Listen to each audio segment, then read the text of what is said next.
Tidak sempurna iman jika kita tidur dalam kekenyangan sedang saudara kita menangis kerana kelaparan. Bersama Dariku Untukmu, Islamic Relief Malaysia, kita bantu mereka. Hubungi 03-8926-3434 sekarang. Fikir kemanusiaan, fikir Islamic Relief. Assalamualaikum warahmatullahi wabarakatuh dan selamat pagi untuk anda yang masih lagi setia bersama kami di IKIM Inspirasi Inforia Islami, kembali bertemankan Pian dan juga Hazwan di Warna Pagi. Dan seperti yang kita janjikan tadi, kita nak teruskan dengan segmen kesihatan kita untuk pagi ini. Ya, tajuk kita hari ini cerita tentang duduk rumah, jangan keluar, berkaitan dengan Perintah Kawalan Pergerakan, berkaitan dengan virus COVID-19 yang semua orang perlu tahu.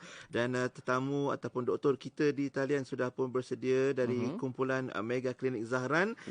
Dr. Haji Muhammad Atmam bin Haji Muhammad Sarif, Ketua Pegawai Perubatan Mega Klinik Zahran. Ya, Assalamualaikum doktor. Waalaikumsalam. Ya, apa khabar doktor pagi ni? Baik, Alhamdulillah. Baik, Alhamdulillah. Terima kasih. Difahamkan doktor awal-awal pagi lagi dah sampai ke klinik kita dan sebab kita pun nak on air dan juga doktor pun ada tugasan-tugasan, jadi jangan buang masa banyak-banyak. Jom kita mulakan segmen kesihatan kita pagi ni, Dr. Atmam. Ya, dan mungkin Dr. Atmam sebagai mukadimah ni kita nak tahu juga apa itu sebenarnya COVID-19 ni. Ya.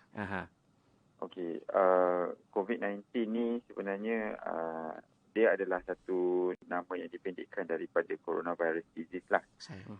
Okay, tapi awalnya kita kena faham coronavirus ni dia adalah satu jenis virus yang datang daripada family yang kita panggil coronavirus lah. Okey, coronavirus ni dia ada banyak. Dia ada satu family yang sangat besar dan dia boleh mendatangkan penyakit bukan pada manusia tapi pada haiwan juga untuk setengah-setengah jenis coronavirus lah. Okey, dalam masa sekarang ni ada beberapa coronavirus yang memang dah dikenal pasti pun daripada dulu. Agak popular sendiri, contohnya adalah MERS ataupun kita sempat dengar dulu MERS-CoV pada tahun 2000. Betul, Middle East Respiratory Syndrome. Betul? Ya, betul. Itu pun sebenarnya adalah kumpulan coronavirus. Okey, yang kita temukan pada tahun 2012. Kemudian awal lagi dulu pernah satu lagi virus yang cukup popular, nama dia SARS, Severe Acute Respiratory Syndrome. Pun disebabkan oleh coronavirus juga. Masa tu pun muncul pada tahun 2003 di Guangdong, China. Kemudian kita dikejutkan lagi dengan baru-baru ni pada Disember 2019, iaitu pada 31 Disember apabila di Wuhan, China, pakar-pakar saintis di sana mereka dapat kenal pasti satu lagi virus yang mendatangkan penyakit juga bersifat menyerang saluran pernafasan ataupun rangka pernafasan kita. Dan dikenali sebagai novel coronavirus. Jadi itulah sebenarnya yang kita panggilkan sebagai COVID-19 lah, ataupun COVID-19. Pada asalnya kita sebut nCoV, kemudian disamakan oleh di seluruh dunia oleh WHO untuk penyakit ini dipanggil sebagai COVID-19 ataupun coronavirus disease. Jadi kalau ikut sama ataupun perbandingan tu, apa yang mungkin kita boleh kaitkan doktor dengan COVID-19 ni dengan virus-virus yang sebelum ni, MERS-CoV, SARS. Kalau kita tengok macam saya sebut tadi, sebenarnya coronavirus ni dia sifat dia sampai hari ini dia sangat terkenal akan menyebabkan masalah kepada kita punya sistem pernafasan. Dia akan menyebabkan jangkitan pada paru-paru yang bermula daripada range ataupun common cold ataupun flu yang biasanya kita kenal. Hinggalah SARS, MERS-CoV, semua itu adalah bentuk respiratory syndrome lah ataupun jangkitan pasan. Jadi sama, coronavirus yang sekarang pun sifat dia sama. Kalau kita banyak baca, mungkin ada yang sebut coronavirus ni dia seperti pneumonia. Kalau orang kata orang Melayu ni paru-paru berair, jangkitan paru-paru kan. Dia punya sifat dia tu hampir sama. Jadi secara amnya mungkin saya boleh simpulkan coronavirus ni berbanding dengan coronavirus yang lain, tak kisahlah MERS ke SARS ke, dia sifatnya adalah sama, iaitu dia akan menyerang kepada sistem pernafasan lah. Dari situlah akan jangkitan virus tersebut menyebabkan masalah pernafasan dan lebih serius lagi boleh juga membawa maut. Cuma virus-virus yang sebelum ini, doktor, vaksin telah ditemui lah untuk menawarkan virus-virus yang sebelum ni, doktor. Tapi COVID-19 masih lagi belum. Jadi sebab itulah kenapa semua orang kena tahu dan semua orang kena patuh dengan perintah kawalan pergerakan kita yang kalau di Malaysia masih lagi berlangsung hari ni. Kalau ikut hari ni, hari yang ke-8, doktor, kan? Ya.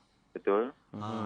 Kenapa agaknya perintah kawalan pergerakan ni perlu dilaksanakan? Okey. Yang pertama, untuk menjawab soalan tersebut, saya rasa semua pendengar dia kena faham macam mana coronavirus ni disebarkan. Okey. Kita kalau kita tengok sekarang ni, semua orang panik. Betul tak? Betul. Macam-macam post lah. Grup ni, macam-macam grup wujud sekarang. Betul tak? Betul. Grup Telegram untuk kita share info mengenai coronavirus. Namun, saya lebih mencadangkan untuk kita follow grup-grup yang pasti seperti Majlis Keselamatan Negara dan juga Kementerian Kesihatan Malaysia lah. Okey, tetapi yang pastinya penyebaran coronavirus ni, yang pertama, asalnya kita menganggap coronavirus ini berpunca daripada haiwan liar. Okey. Terbaru pada 27 hari bulan Februari, WHO juga telah menyatakan bahawa dia mungkin datang daripada haiwan liar, tetapi mereka setakat ini tidak ada lagi kes yang dikenal pasti akan merebak daripada pet ataupun haiwan peliharaan. Okey, itu yang pertama. Kemudian penyebaran kepada manusia kepada manusia itu adalah pastilah, di mana yang kita tengok sekarang kenaikan jumlah pesakit COVID-19 ini sangat mendadak satu dunia. Jadi cara penyebaran di antara manusia ke manusia itu adalah melalui cairan badan. Seperti contoh, pada saat kita batuk ataupun kita bersin, okey. Jadi dia akan mengeluarkan yang cairan yang sangat halus yang kita tak nampak lah.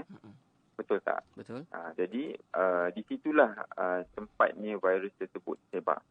Okay, virus itu akan ikut keluar juga daripada orang yang terjangkit tadi ni, pergi ke udara dan dia akan jatuh. Jadi dia akan jatuh kepada apa yang terdekat lah. Okay, dengan jarak 1 hingga 1.5 meter. Sebab itulah kita ni perlu ada perintah berkurung ni. Sebab satu, kita tak sekarang ni kalau tengok pada pattern sekarang, orang yang sakit, okey, kita dah tahu dia positif sakit. Tetapi masalahnya sekarang, coronavirus ni, dia ada yang tidak mempunyai simptom. Contoh saya sendirilah, mungkin saya adalah orang yang nampak sihat, tetapi atas sebab saya ada expose ataupun expose dengan pesakit coronavirus sebelum ini, dan saya tak tahu saya telah dijangkiti kerana saya sihat. Okay, simptom-simptom sakit itu belum ada. Kemudian saya mula batuk. Apabila saya mula batuk, cecair tersebut, dan saya tak pakai penutup muka pula tu. So cecair tadi dia mungkin jatuh di orang yang berdekatan dengan saya, permukaan kayu ataupun baju. Jadi macam itulah dia akhirnya tersebar daripada satu manusia ke satu manusia lain. Okey, jadi pernahlah ada yang kata, keluar baru-baru ni viral, virus ni dia airborne, boleh kekal di dalam udara selama beberapa jam. Tapi sebenarnya sampai ke hari ini kita tidak ada satu research yang pasti mengatakan perkara tersebut adalah betul ataupun tidak. Tapi kalau menurut WHO yang bertarikh 27 Februari itu, mereka cukup yakin mengatakan bahawa ini adalah melalui droplet sahaja. So sebab tu perintah berkurung ni perlu. Satu, dia ada dua reason yang besar lah. Okay, yang pertama, kita nak memutuskan rangkaian infeksi tu. Okey. Okey, contohnya saya lah tadi yang dah ada positif coronavirus. Nauzubillah min zalik lah. Nauzubillah. Tapi contoh kan, Contoh je, lah. Contoh. Okey, katalah satu pesakit itu dah ada coronavirus. Kemudian dijangkakan sekarang ni rata-rata mereka yang mempunyai coronavirus ni dia mampu menjangkitkan lebih kurang 2 hingga 3 orang dalam masa satu hari. Ada yang kata up to 10%. Jadi kita nak memutuskan rangkaian itu. Jadi kalau dia sakit tetapi dia tidak mempunyai simptom, tak perlu duduk dalam hospital, dia duduk di rumah, cukup untuk dia tidak menjangkitkan kepada orang lain. Betul tak? Betul. Okey, jadi itu secara tak langsung kita panggil memutuskan rangkaian infeksi lah. Okey. Yang kedua tu adalah satu istilah yang kita panggil to flatten the curve. Okey. Secara amnya kita rasa virus ni macam mana pun dia tetap akan sebar lah. Kerana kita lumrah manusia ni lah. Kalau macam sekarang kita tengok kerajaan buat RMO ni, tapi masih ada lagi yang segelintir yang berdegil. Betul. Jadi sebenarnya apa yang kita nak adalah kita nak memperlahankan penyebaran virus ini bagi mengimbangi kapasiti pusat kesihatan di Malaysia lah. Okey, sekarang ni kita tak nak terlalu overwhelm. Kita boleh ambil contoh yang sangat jelas seperti di Itali. Di sana keadaan sangat meruncing. Betul. Jumlah pesakit yang dideteksi untuk mempunyai masalah coronavirus ataupun COVID-19, positif COVID-19 dan juga jumlah kematian itu sangat tinggi. Betul. Itu kerana salah satu reasonnya adalah, penyebabnya adalah tadilah yang kita gagal untuk mematuhi RMO ataupun perintah kawalan pergerakan. Dan tak berjaya memutuskan rantaian untuk jangkitan virus tu lah, doktor. Betul. Dalam tak dapat memutuskan rangkaian dan penyebaran itu menjadi sangat rapid dan sangat laju. Dan akhirnya keadaan menjadi tidak terkawal. Baik. Itu yang disebutkan sebagai kita risau juga ada istilah-istilah gelombang-gelombang bila melibatkan satu fasa tertentu penyebaran wabak ni, macam bila diletakkan satu perintah kawalan pergerakan, doktor. Lepas tu ada yang tak patuh, dia contoh dia balik pula kampung, dia boleh sebarkan virus tu pada ahli keluarga. Jadi macam mana kalau kita nak cerita tentang potensi seseorang boleh dijangkiti tu daripada sebab macam doktor sebut tadi lah, kita mungkin tak nampak simptom atau tanda dia. Dan kita mungkin okey lah kan. Kita mungkin okey sebab mungkin imunisasi ataupun imuniti badan kita kuat. Tapi bila jangkit pada orang yang lemah daripada kita, macam mana potensi seseorang tu boleh dijangkiti, doktor? Okey. Saya nak share sikit data yang menarik lah dari bacaan yang saya buat. Kalau kita tengok statistik perbandingan di antara Korea Selatan dan Itali, ada sedikit perbezaan di situ.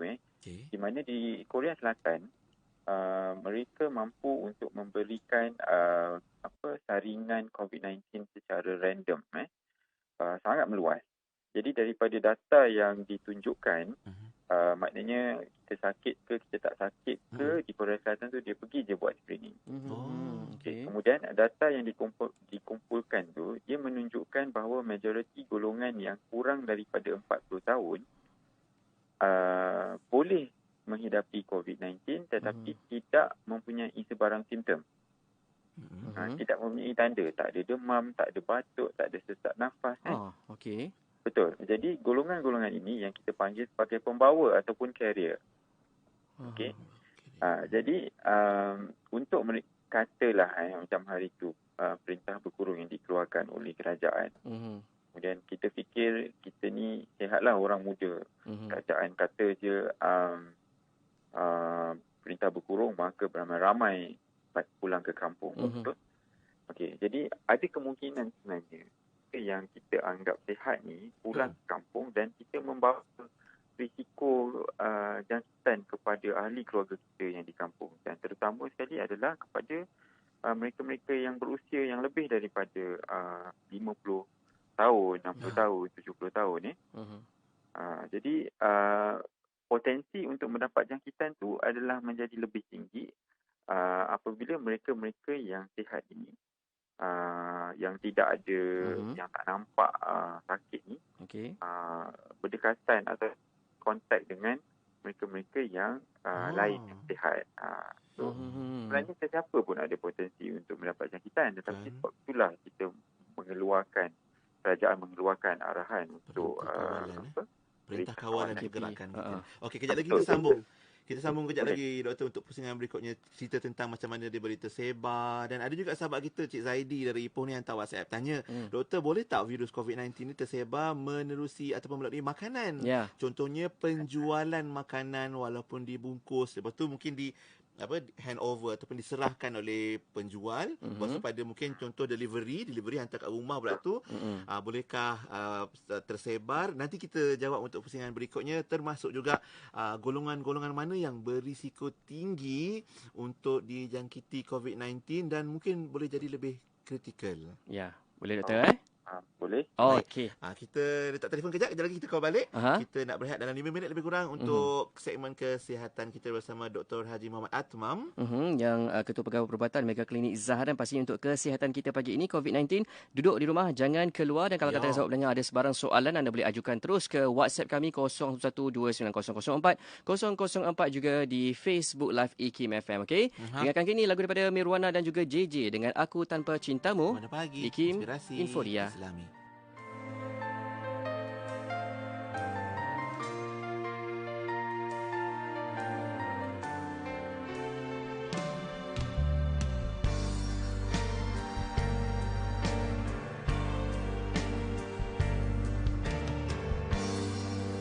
Telah memungkiri janjiku lagi, walau 1000 kali ku ulang sendiri, aku takkan tempuh lagi.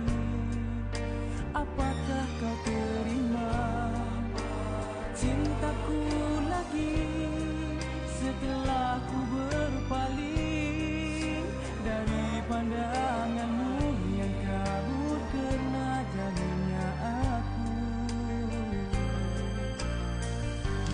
Mengapa cintamu tak pernah hadir, subur dalam jiwaku agar ku tetap bahagia? Tanpa cintaku, tetaplah kau di sana. Aku tanpa cintamu, bagai layang-layang terputus talinya.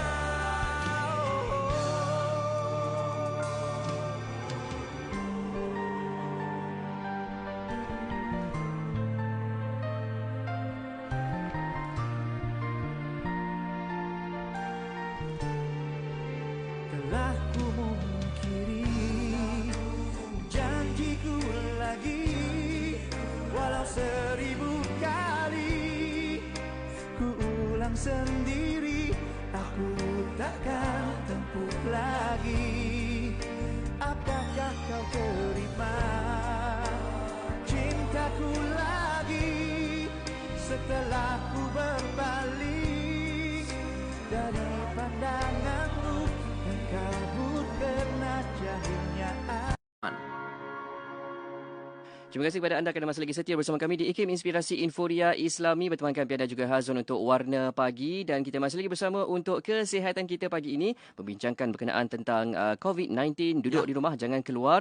Dr. Haji Muhammad Atmam bin Haji Muhammad Sarif, Ketua Pegawai Perubatan Mega Klinik Zaharan bersama kita untuk pagi ini. Terkeluar ni suara dekat Facebook Live kita. Terima kasih sahabat-sahabat kita yang juga turut mendengar di Facebook Live IKIM FM pagi ni.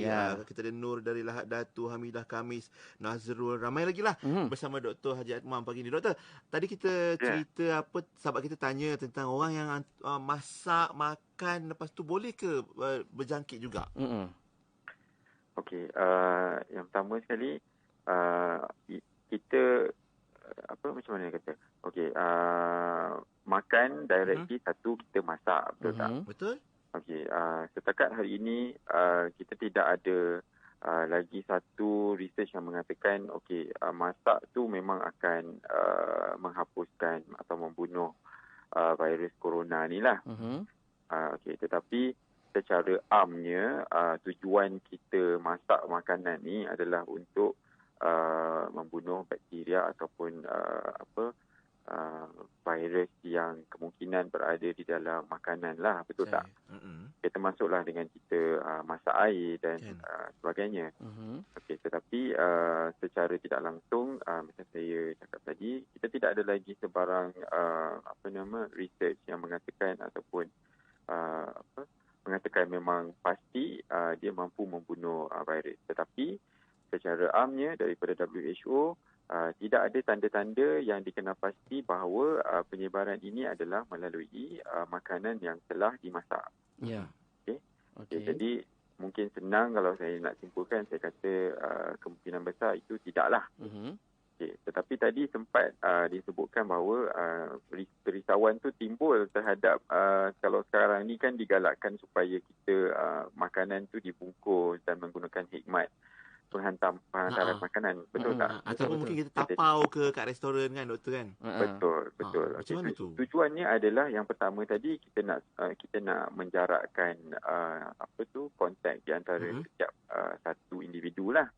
Okey, jadi secara tidak langsung itu menurunkan risiko kontak tadi yang pertama. Yang kedua, kita mengurangkan sentuhan. Contoh, kalau kita pergi ke pasaraya dalam satu tempat yang sangat terbuka dan ramai orang, satu, kontak kita dengan individu lain adalah lebih besar. Kemudian yang kedua, lebih banyak barang dan lebih banyak sentuhan daripada individu-individu untuk setiap barang yang dipamerkan di pasaraya, betul? Okey, jadi secara tidak langsung itu meningkatkan risiko juga. Jadi perkhidmatan penghantaran makanan ni pada pendapat saya adalah lebih baik. Satu, kita lebih pada one to one lah. Contoh rider dan kita, orang yang hantar makanan tu dan kita sendiri. Kemudian kita boleh je membuat langkah-langkah pencegahan lain. Yang pasti yang pertama memakai penutup muka. Tetapi bab penutup muka ni pun nanti saya nak sentuh sikit. Yang kedua adalah kita sekarang ni digalakkan kerap untuk mencuci tangan tu dengan sabun. Jadi selepas kita menyentuh ataupun kita mengambil makanan, kita kena terus mencuci tangan kerana balik semula pada cerita penyebaran tadi. Kerana kita tahu penyebaran dia adalah melalui droplet tadi ataupun cecair yang kemudian kita akan sentuh, dan kalau kita perasan, kita selalu pesan kerajaan juga KKM atau WHO selalu pesan supaya jangan menyentuh muka. Terus tak sentuh pipi ni. Maksudnya muka doktor dia tak ada spesifik lah. Maksudnya memang muka di pipi ke hidung ke, memang jangan sentuh langsung Sebenarnya dia lebih memfokuskan kepada mulut, hidung dan mata. Di mana organ yang terdedah lah untuk penyebaran virus tadi. Jadi secara mudahnya kita sebut jangan memegang muka. Ialah kita kadang-kadang dah sentuh pada sini, genis mata, gatal hidung pula tu gatal hidung, tarik janggut, doktor boleh tak boleh? Okay, jadi dan organ-organ yang saya sebutkan tadi itulah yang kita nak elakkan ni. Jadi secara amnya itu dah jauh lebih baik berbanding kita keluar dan makan di tempat awam beramai-ramai dan begitulah. Jadi lebih baik menggunakan khidmat penghantaran makanan ke rumah. Mana kita kurangkan risiko jangkitan ataupun sebaran virus tu lah, doktor Betul. Okey, macam mana pula dengan pemakaian glove ataupun sarung tangan, doktor? Okey, glove ataupun sarung tangan ni satu, kita kena faham jenis sarung tangan apalah. Sarung tangan yang bersifat melindungi ni adalah sarung tangan getah yang biasa kita tengok di hospital yang dipakai oleh petugas kesihatan. Okey, itu sebenarnya untuk mengelakkan direct contact, sentuhan tadi tu. Kita takut mungkin kerana cairan tadi mungkin berada di baju, di kulit ataupun di mana-manalah yang berdekatan dengan pesakit, betul? Betul. Jadi apabila petugas kesihatan ataupun sesiapa yang ada kontak dengan pesakit tu mahu menyentuh pesakit, maka dia harus memakai glove. Dan kemudian glove tu kalau ikut prinsipalnya sekali pakai dan kemudian buang. Supaya dia tidak katalah kita anggap dia sentuh dan ada virus di glove tersebut, maka glove tersebut harus terus dibuanglah supaya dia tidak dipindahkan ke orang lain lain ataupun ke barangan-barangan permukaan lain. So kalau nak pakai glove, untuk kita orang ramai ini, pada saya cuci tangan dah cukup kot. Betul. Cuci tangan betul-betul lah. Betul. Gunakan hand sanitizer dengan kerap. Contohnya tekan tombol lift, button lift tu, kemudian terus cuci tangan. Apabila kita masuk ke satu pintu yang digunakan secara publik ataupun digunakan oleh orang awam, kita terus mencuci tangan. Itu adalah lebih baik. Sebab kadang-kadang kita ni tak perasan habit kita menyentuh mata, Ya, betul. Gigit jari. Jadi macam itulah. Tapi macam doktor, kalau macam ada setengah ada yang mengatakan kalau macam bila batuk tu kena batuk dekat siku tu kan doktor. Ada juga yang macam bertanya, adakah siku tu pun perlu dibasuh doktor? Perlu dicuci sekali? Okey. Satu, kita tak adalah guna siku masuk dalam mulut ataupun Saya terbayang tu macam organ. marah benar tu kalau siku masuk mulut tu. Saya faham. Okey, kita bayangkan. Secara amnya kita kena bersih. Okey.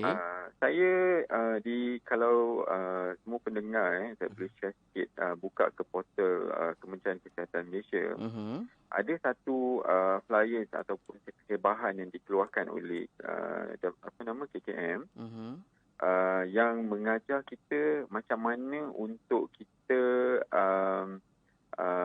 cuci pakaian dan mandi selepas kita keluar daripada rumah dalam tempoh kuarantin ni. Okey. Maknanya kita keluar tadi pergi pasar raya, nak beli makanan untuk keperluan sekarang ataupun ke bank, contohnya hari ni gaji kan. Okey, jadi sebenarnya ada etika dia. Apabila pulang ke rumah, kita pakai siku tadi macam yang saya sarankan. Pulang ke rumah, macam mana kita nak buat baju kita tu? Sebenarnya kita kena terus masuk bilik air, baju dibuka di dalam bilik air, kemudian semua baju tersebut harus terus dicuci dan kemudian kita kena terus mandi. Towel dan baju yang dipakai tadi harus dicuci terus. Jadi sebenarnya etika tersebut telah pun diajar dan dikongsikan oleh KKM. Cuma kita harus ada usaha sedikit untuk rajin membaca lah dan faham. Jadi soalan tadi tu, kalau guna siku tu nak kena cuci, sebenarnya jangan kata siku, kita yang satu badan kita kena mandi lah. Betul. Maknanya sentiasa jaga kebersihan lah. Betul, jaga kebersihan. Cuma je lah, mungkin ada antara kita ni dia risau sangat doktor bila dah keluar tu, bila balik pula tu tiba pula macam macam sesama sikit contohnya. Lepas tu ataupun mungkin terbatuk sikit. Macam tu. Dia terus, alamak nak kena jumpa Dr. Admam. Macam mana doktor? Sejauh mana kerisauan, maaf sebab ini ada orang yang dirasa macam tu. Kerisauan tu paranoid tu mungkin tanda-tanda tu sejauh mana seriusnya tanda tu sebelum kita jumpa doktor untuk dapatkan kepastian. Baiklah. Okey, yang pertama sekali satu, kita panggil coronavirus ni dia memang ada simptom yang hampir sama seperti flu-like syndrome. Jadi memang sebab tu kalau kita tengok tanda-tanda awal dia adalah yang paling prominent sekali adalah demam. Dan kemudian adalah batuk, sakit tekak. Demam tu pun suhu yang tiba-tiba ataupun mendadak tiba-tiba doktor. Dia tinggi. Kalau nak ikutkan daripada kajian daripada data yang kita dapat banyak daripada China, tengok biasanya dia dalam tempoh 7 hari, kurang daripada 7 hari. 5 hingga 7 hari tu adalah waktu yang paling ramai orang mula menunjukkan simptom daripada hari pertama mereka ada kontak dengan pesakit COVID-19. Okey, kemudian dia akan mula keluar demam, batuk, sakit tekak. Itu 3 yang paling utama. Okey, daripada situ yang sebenarnya tempoh pertama ataupun perkara pertama yang kita harus buat adalah kita kena tengok adakah kita memang ada sejarah kontak dengan pesakit-pesakit COVID-19. Kalau di Malaysia sekarang kita anggap beberapa kumpulan lah. Yang pertama, ahli keluarga ataupun rakan-rakan terdekat yang memang disahkan positif COVID-19. Kemudian kemarin hari tu yang beramai-ramai waktu istimak tabligh di Saling. Kemudian beberapa kumpulan besar lain di Malaysia, dan juga yang terakhir sekali sesiapa sahaja yang pulang daripada luar negara. Okay, namun KKM sekarang dah mula lebih tidak terlalu rigid, di mana kerana kita tahu penyebaran sudah semakin tinggi. Jadi mereka yang datang dengan demam dan batuk semua ni dan ada sejarah kontak, memang kita akan screen untuk COVID-19. Tetapi mereka-mereka yang masih awal macam tadi, batuk sikit, sesama sikit, disarankan untuk kekal di rumah, kuarantin di rumah, kemudian cuba rawat diri dengan ubat-ubat yang sedia ada di rumah lah, macam ubat batuk, ubat sesama macam tu. Tak perlu dulu untuk mendapatkan rawatan. Okey, tetapi sekiranya memang jelas ada kontak, contoh saya dalam ofis saya ada orang yang positif COVID-19 contohnya, kemudian dia duduk satu ofis, walaupunlah dia jarak 2-3 meja, selang 2-3 meja, tapi kita tahu mereka duduk dalam satu ruangan yang bertutup, aircon lebih daripada 2 jam, maka dia adalah berisiko dan dianggap sebagai orang yang harus siasatlah sama ada mereka mempunyai positif COVID-19 ataupun tidak. Jadi harus pergi ke buat screening lah, buat saringan COVID-19. Saringan jumpa doktor lah. Tapi kalau batuk saja sekali-sekala macam biasa tu, janganlah risau sangat. Yang penting kita tahu sejarah perjalanan kita lah, ataupun kontak kita, doktor. Betul. Sebab ada sahabat kita ni hantar WhatsApp. Dia kata dia pergi solat dekat satu masjid ni, guna kain semayang dekat masjid tu.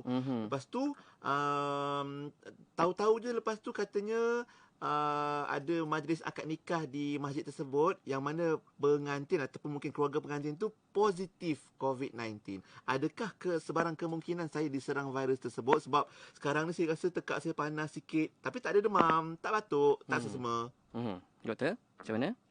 Baiklah, itu dia punya jalan cerita dia, sejarah dia agak sama-sama. Dia bukan kontak direct.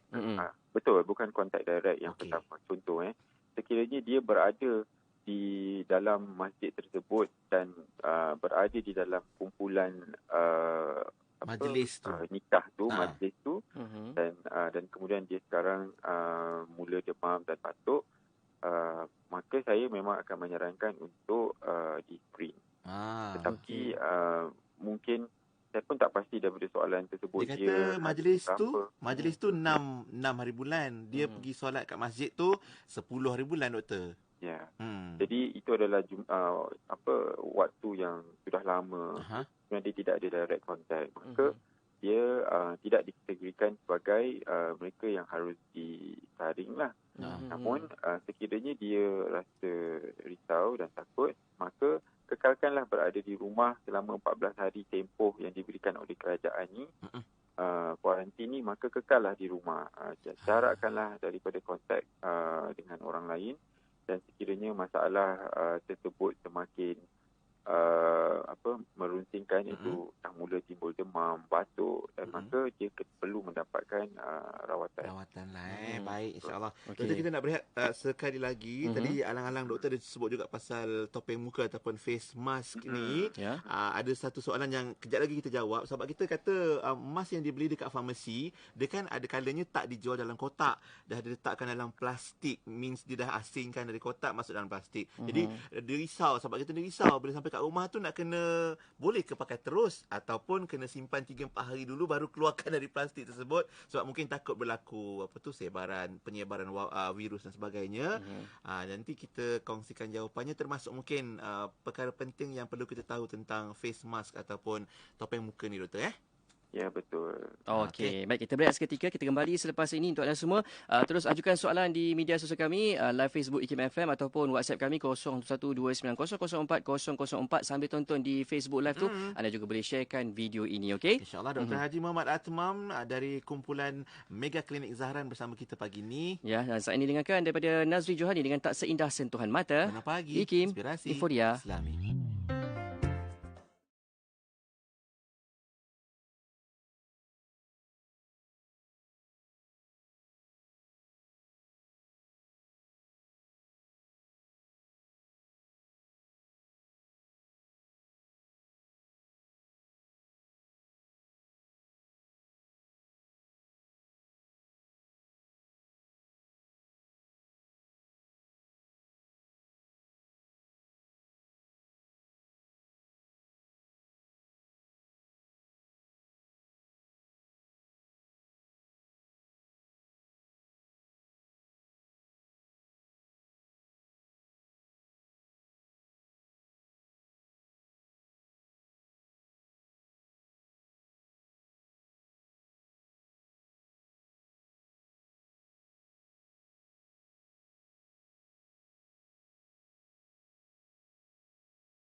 Yang penting dan utama bagi seorang mukmin, seorang yang beriman adalah memiliki akidah yang kuat. Di dalam Islam kita percaya bahawa menurut ahli sunnah wal jamaah, segala sesuatu dalam tauhid kita, dalam kepercayaan kita, semuanya kembali kepada Allah Subhanahu Wa Taala.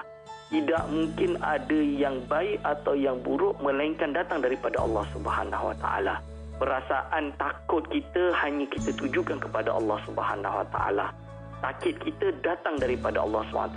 Sihat kita juga ketentuan Allah SWT. Bahkan dalam Al-Quran surah Al-A'raf ayat 34, Allah SWT telah berfirman bahawa ketika mana datangnya ajaluhum, iaitu ajal kalian semua, la yastakhirun.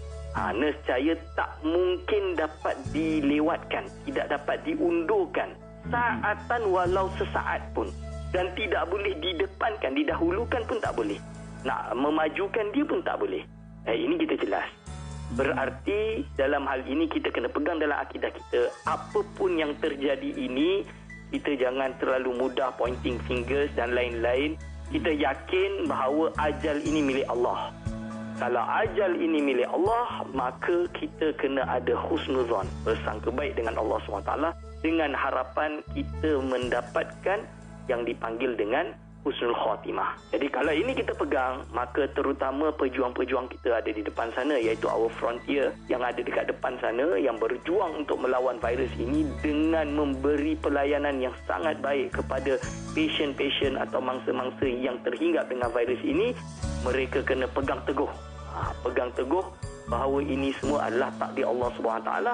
Tugas kita adalah berusaha untuk mematuhi perintah Allah SWT dan melawan virus ini. Bicara bermanfaat pelbagai segmen, rancangan dakwah setiap hari, lagu-lagu Islami sepanjang masa. Dengarkan di IKIM, Inspirasi Inforia Islami. Mulakan pagi anda dengan Warna Pagi IKIM bersama Pian dan Hazwan. Terima kasih kepada anda yang masih lagi setia bersama kami di IKIM Inspirasi Inforia Islami, terutama bagi mereka yang sedang menonton kami secara live di Facebook IKIM FM, juga bagi mereka yang tengah duduk di rumah sambil-sambil buat kerja dari rumah tu. Jangan lupa untuk sharekan juga video ini, dan kita masih lagi bersama untuk kesihatan pagi ini membincangkan tentang COVID-19. Duduk di rumah, Dr. Haji Muhammad Atmam Haji Sarif bersama kita pagi ini. Ketua Pegawai Perubatan Mega Klinik Zahran. Doktor, kita sambung tadi soalan daripada sahabat pendengar kita yang beli face mask dekat farmasi yang diletak dalam plastik, lepas tu dia takut nak guna. Mungkin ada panduan atau nasihat, doktor? Okey, yang pertama sebenarnya sekarang ni kita semualah, saya kata semua secara majoritinya panik sebenarnya. Okay. Coronavirus ataupun COVID-19 ni adalah sesuatu yang sangat baru. Ialah bayangkanlah 31 Disember kita kenal pasti, sekarang ni baru berapa hari, 25 hari, baru 3 bulan. Jadi banyak perkara yang kita belum kenal pasti. Tetapi kalau menurut WHO sebenarnya virus ini hanya boleh hidup di permukaan-permukaan tertentu ni, ada range-range hari dia lah.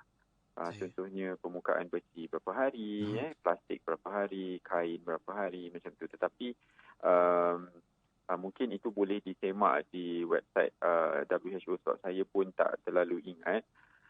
Tetapi jangan untuk masalah yang macam tadi face mask tu, sekiranya anda tidak pasti, satu, plastik yang di luar itu boleh disanitizekan, yang pertama. Yang keduanya mungkin boleh disimpan untuk 2-3 hari dahulu sebelum dipakai. Itu adalah salah satulah. Tetapi sebenarnya memikirkan mereka yang bekerja di farmasi tadi contohnya, mungkin mereka sendiri telah mengambil langkah berjaga-jaga kerana mereka ini masihlah termasuk di dalam kumpulan kesihatan. Sepatutnya mereka pun arif dan tahu mengenai langkah-langkah pencegahan COVID-19 lah. Okey, jadi saranan saya, sekiranya sangat takut dan risau, boleh menggunakan cara yang saya cadangkan tadilah. Dan sebenarnya kat rumah pun, dalam website KKM pun dia dah ajar dah sebenarnya macam mana kita nak prepare kita punya panduan disinfeksi untuk di rumah dengan menggunakan cecair peluntur. Boleh sebenarnya. Jadi boleh lihat di sana dan amalkan. Tapi kena dapatkan fakta yang betul lah, doktor. Jangan cuba-cuba je. Betul. Kalau di KKM ni ada satu hebahan yang dikeluarkan. Dia kata dengan dia setiap pagi sukatan peluntur ni. 1 liter cecair peluntur itu harus ditambah dengan 9 liter air. 9 bahagian lah. Betul. 1/9. Jadi boleh dibuat, kemudian boleh digunakan untuk membersihkan permukaan yang kita kerap sentuh lah, tombol pintu, switch lampu, rel tangga, kepala paip. Kemudian kita harus menggunakan penutup hidung lah waktu kita buat tu, dan sarung tangan basah. Jadi cecair peluntur pun dia ada ajar ni kat sini. Jenis apa? Dalam dia mesti ada sodium hypochlorite dan beberapa yang lain lah, alkohol. Jadi boleh lihat di portal Kementerian Kesihatan Malaysia. Itulah dapatkan fakta dan info daripada laman media sosial yang kita percayai lah, termasuk Kementerian Kesihatan Malaysia. Betul. Dan juga macam ada sahabat kita bertanya, doktor ni dari Kak Zara, Kampung Gajah Perak, kalau akak-akak muslimah kita yang boleh tak gunakan niqab atau purdah, ustaz, panggil ustaz pada doktor. Ustaz lagi. Tentang niqab, tentang purdah, tiba panggil ustaz pula. Ya Allah. Boleh ke pakai itu untuk tutup muka? Sama ke fungsinya dengan face mask? Okey. Sebut pasal penutup muka atau face mask ni, sebenarnya ada 4 golongan yang sebenar-benarnya harus memakai face mask. Perkara ini disokong oleh World Health Organization dan juga Kementerian Kesihatan Malaysia sendiri. Iaitu yang pertama, mereka yang mempunyai gejala pernafasan, batuk, sesama, sakit tekak tadi. Yang pertama. Yang kedua adalah seorang petugas kesihatan yang mengendali pesakit. Ketiga, sekiranya anda adalah petugas di barisan hadapan, polis, tentera yang sekarang dikerahkan oleh kerajaan.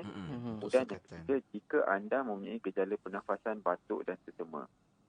Okey, jadi kalau ada mereka-mereka ini, 4 golongan ini, maka kita perlu memakai penutup muka. Tetapi untuk muka yang terbaik sebenarnya adalah 2. Yang pertama adalah face mask yang 3 lapisan tersebut yang banyak dijual di farmasi, dan yang kedua adalah nama face mask tu adalah N95. Okey. Sekiranya menggunakan tadi tudung niqab ataupun purdah tu. Burqa. Purdah itu sebenarnya tidak membantu. Okey, jadi kena faham jenis-jenis face mask itulah. Tapi sebenarnya kalau kita betul-betul yakin kita tidak ada sebarang gejala dan tidak ada kontak dengan siapa-siapa, sebenarnya anda berhak untuk tidak memakai penutup muka. Seperti yang saya dapat tahu baru-baru ini tapi ini sangat bergantung dengan culture ataupun perintah kerajaan kita jugalah. Sebab sekarang ni macam saya cakap tadi, kadang-kadang kita tak tahu pun orang tu carrier, betul tak? Jadi secara amnya memang kita menggalakkan semua orang memakai face mask. Baik, kalau itu tentang face mask ya. Dan satu juga persoalan berkaitan dengan warga tua, warga emas, ibu-ibu, ayah-ayah kita, dan juga termasuk ada antaranya yang mungkin doktor perlu keluar untuk dapatkan untuk lawatan, untuk buat check up, dan ada juga mungkin nak kena pergi hemodialisis, dan macam-macam keperluan nak kena jumpa doktor. Mungkin ada tak nasihat doktor untuk golongan warga emas? Baiklah. Okey, dia ada beberapa pertimbangan. Yang pertama, sekiranya benar-benar perlu, contoh rawatan susulan semasa untuk penyakit kronik, darah tinggi, kencing manis, COPD, okey. Sekiranya pesakit berada dalam keadaan stabil, ubat masih berada di rumah dan tidak ada tanda-tanda penyakit menjadi lebih kronik ataupun ada serangan jangkitan atau sebagainya, maka kekalkanlah berada di rumah, terutama kepada warga emas dan mereka-mereka yang mempunyai penyakit kronik. Tetapi sekiranya memang perlu, contoh kehabisan ubat, kemudian rasa badan tak sihat, tiba-tiba jadi demam, lemah badan, ataupun kalau contoh mereka yang dialisis itu tidak boleh tak boleh escape lah, dia memang kena pergi dialisis. Itu memang tidak ada kita panggil excuse, kecualian lah. Tapi kalau untuk contoh mereka yang ada diabetes, kencing manis, tiba-tiba develop tanda-tanda hypo ataupun rendah gula, dan mungkin dia perlu dirawat di hospital, masih perlu. Jadi, maka harus keluar dan mendapatkan rawatan. Tetapi untuk mereka yang stabil, ubat masih berada di rumah, mungkin boleh telefon hospital, pindahkan tarikh rawatan dan kekal berada di rumah. Itu penting tu kena calling dulu dan kena sentiasa bagi tahu perkembangan kesihatan kita lah pada doktor. Sebenarnya saya ingin share data yang mungkin saya boleh kongsikan ni dia terlalu kecil untuk saya buat kesimpulan rasmi, tetapi ini kita ambil daripada sampel di Malaysia sendiri daripada 16 kematian setakat ini. Kalau kita tengok sebenarnya 30% lebih kurang daripada yang telah pergi ini adalah mereka yang berada dalam rangka umur 70 hingga 79 tahun. Okey. Dan mereka ini kebanyakannya yang telah meninggal juga adalah mereka yang mempunyai masalah penyakit kronik.